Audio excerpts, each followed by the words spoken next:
अस्सलामुअलैकुम स्टूडेंट्स, आज हम पढ़ेंगे प्रिजर्वेशन ऑफ फूड।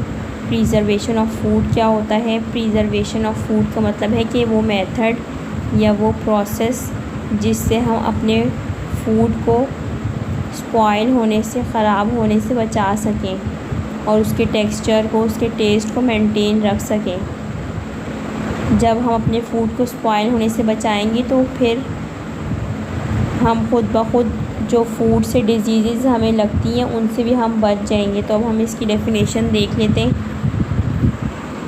इसकी डेफिनेशन में भी यही है कि इससे क्या होता है, स्लो डाउन स्पॉइलेज के वो जो स्पॉइलेज का उसका प्रोसेस है वो स्लो डाउन हो जाता है और हम फूड बॉर्न इलनेसेस, जो बीमारियां होती हैं उनसे भी हम बच सकते हैं और जो हमारे फूड की ग़िज़ाइयत होती है वो मेंटेन रहती है, उसका टेक्सचर मेंटेन रहता है, उसका फ्लेवर मेंटेन रहता है। तो उस मेथड को हम क्या बोलते हैं? Food preservation. अब फूड प्रिजर्वेशन के बहुत सारे तरीके होते हैं, हम बहुत से तरीक़ों से अपने फूड को प्रिजर्व कर सकते हैं। अब सबसे पहले हम इसकी क्लासिफिकेशन देख लेते हैं कि हमने किस तरह फूड प्रिजर्वेशन मेथड्स को क्लासिफाई किया है। अब प्रिजर्वेशन ऑफ फूड के दो मेन मेथड्स होते हैं, एक होता है फ़िज़िकल मेथड और एक होता है केमिकल मेथड। केमिकल मेथड में हम केमिकल्स ऐड करते हैं अपने फूड को प्रिजर्व करने के लिए, और फ़िज़िकल मेथड में हम 5 तरीक़ों से अपने फूड को प्रिजर्व करते हैं। आज हम सिर्फ फ़िज़िकल मेथड्स को स्टडी करेंगे। इसकी मज़ीद 5 टाइप्स हैं। नंबर 1 क्या है? हाई टेम्परेचर, कि हम अपने फूड को हाई टेम्परेचर में कुक करके फिर उसको प्रिजर्व करते हैं। नंबर 2 पे है कुछ फूड लो टेम्परेचर पे हम उसको प्रिजर्व करते हैं और कुछ फूड को हम रेडिएशन प्रोवाइड करते हैं। कुछ फूड को हम डिहाइड्रेट करके, यानी उसमें से वाटर का कंटेंट रिमूव करके उसको प्रिजर्व करते हैं, और कुछ फूड में हम ऑस्मोटिक कंसंट्रेशन को इंक्रीज़ करते हैं। तो ये 5 मेथड्स होते हैं physical methods of food preservation में। अब यहाँ पे भी इस स्लाइड में आप लोग देख सकते हैं कि प्रिजर्वेशन ऑफ फूड को हमने 2 क्लासेस में डिवाइड किया, एक फ़िज़िकल और एक केमिकल मेथड। अब फ़िज़िकल मेथड्स में जो मैंने आपको अभी बताया कि 5 तरह से उसको हम डिवाइड करते हैं। एक है high temperature, low temperature, dehydration, high osmotic concentration और रेडिएशन। अब इन सब को हम डिटेल में स्टडी करेंगे। सबसे पहला है हमारे पास हाई टेम्परेचर। हाई टेम्परेचर में हम इस मेथड में क्या करते हैं कि हम फूड को हाई टेम्परेचर प्रोवाइड करते हैं, और ये सबसे ओल्डेस्ट मेथड है फॉर फूड प्रिजर्वेशन, और ये इफ़ेक्टिव मेथड भी है, यानी कि इसका फ़ायदा भी हमें होता है। अब हाई टेम्परेचर में भी हमने इसको 4 सब टाइप्स में डिवाइड किया है कि हम हाई टेम्परेचर किस किस तरीके से फूड को दे सकते हैं। सबसे पहला है बॉयलिंग, कि हम फूड को बॉयल करके भी स्टोर कर सकते हैं, फिर रोस्ट करके उसको स्टोर कर सकते हैं, या पॉस्चराइजेशन का एक प्रोसेस होता है, फूड को उस प्रोसेस से गुजार के फिर हम उसको प्रिजर्व कर सकते हैं, या फिर कैनिंग का प्रोसेस जो होता है उसके ज़रिए हम अपने फूड को प्रिजर्व कर सकते हैं। तो ये जो 4 सब टाइप्स हैं ये हाई टेम्परेचर की हेडिंग के अंडर आती हैं। सबसे पहले हम देख लेते हैं बॉयलिंग मेथड में हम क्या करते हैं। बॉयलिंग मेथड में फूड को हम छोटे छोटे पीसेस में कट करके फिर उसको वाटर में बॉयल करते हैं 100 डिग्री सेंटीग्रेड पे फॉर 15 मिनट्स।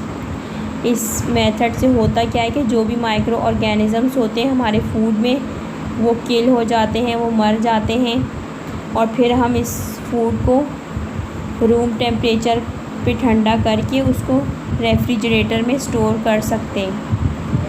और इस मेथड से जो हम फूड प्रिजर्व करेंगे वो तकरीबन 1 हफ़्ते तक हमारे पास सही कंडीशन में प्रिजर्व रह सकेगा।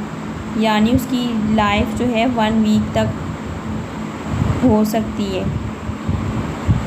बॉयलिंग मेथड से हम किस किस फूड को स्टोर कर सकते हैं, मीट को, वेजिटेबल्स को, फ्रूट्स को, इन तमाम चीज़ों को हम बॉयल करके प्रिज़र्व कर सकते हैं फॉर 1 वीक।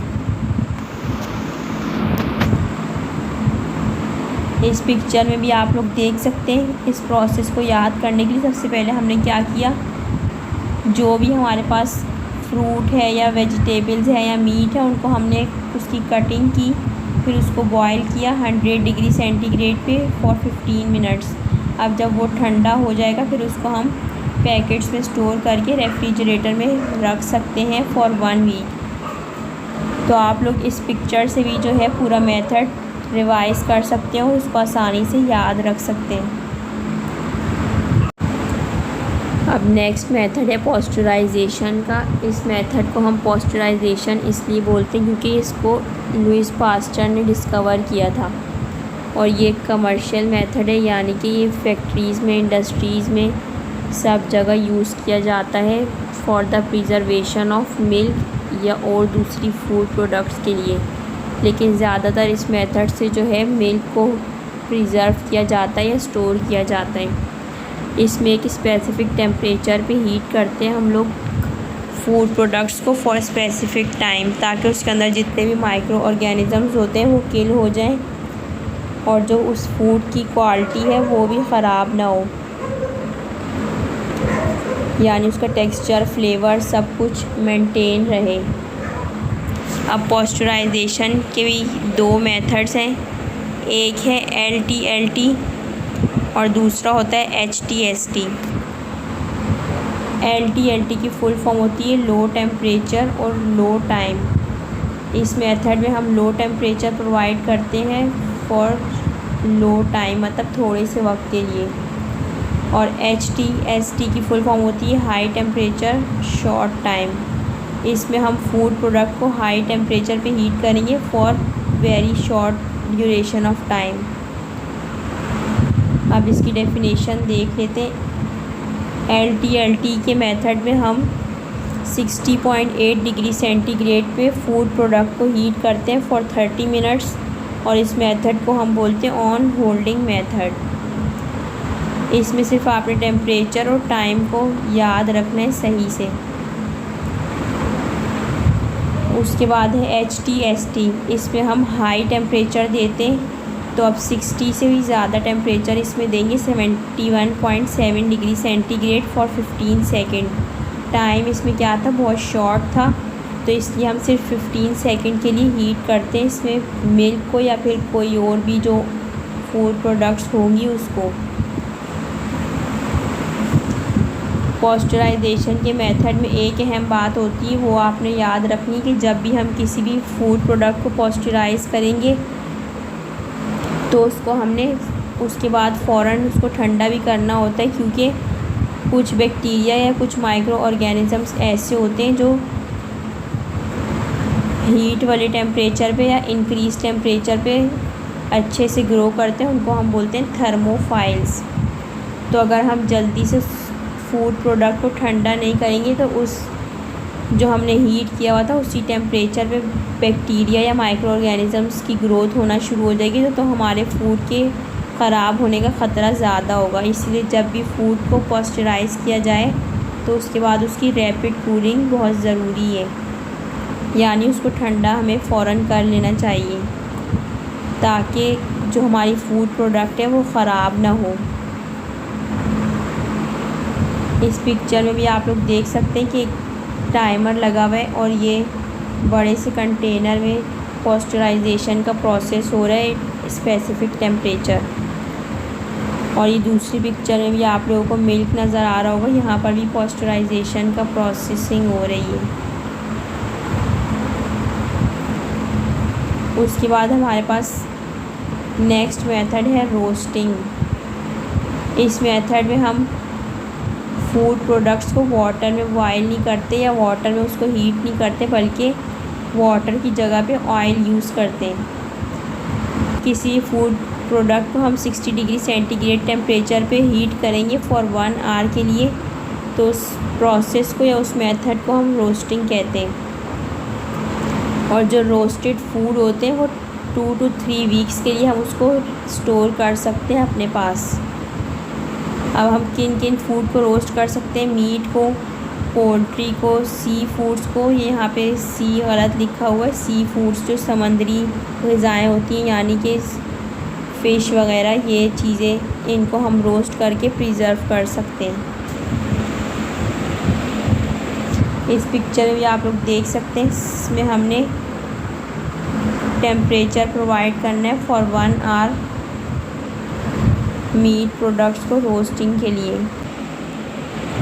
अब हम रिवाइज़ कर लेते हैं कि हमने क्या क्या पढ़ा। सबसे पहले हमने ये पढ़ा था कि प्रिजर्वेशन ऑफ फूड के 2 मेथड्स होते हैं, एक होता है फ़िज़िकल और केमिकल। आज हमने फ़िज़िकल को डिस्कस किया है। फ़िज़िकल में भी फिर 5 मेथड्स हैं, high temperature, low temperature. High temperature, low temperature है। ऑस्मोटिक कंसंट्रेशन को हम बढ़ा के प्रिज़र्व कर सकते हैं रेडिएशन से और डिहाइड्रेशन से।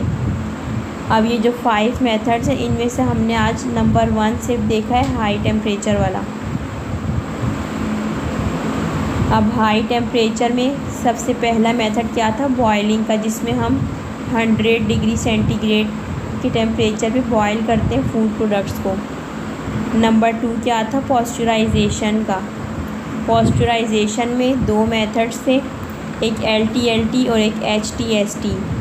एक में टेम्परेचर कम यूज़ हो रहा था और एक में टेम्परेचर ज़्यादा यूज़ हो रहा था।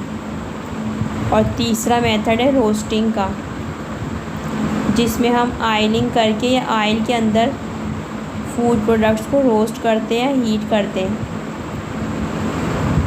तो आप लोग कोशिश किया करें कि पिक्चर्स से मेथड को याद रखने की कोशिश करें, तो फिर आप लोगों को रट्टा नहीं मारना पड़ेगा चीज़ों का।